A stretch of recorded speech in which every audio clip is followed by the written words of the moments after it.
how to turn on Safe Search in Google Chrome. Hello everyone, I am Bishaka and welcome to our channel. Now let's get right into the tutorial.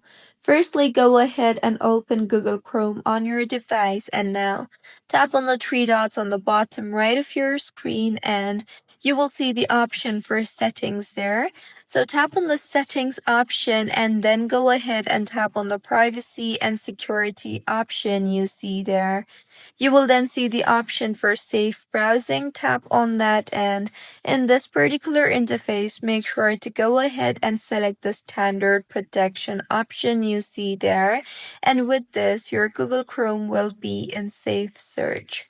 So this is how you can turn on Safe Search in Google Chrome. If you find this tutorial helpful, please like the video and do comment if you have any queries.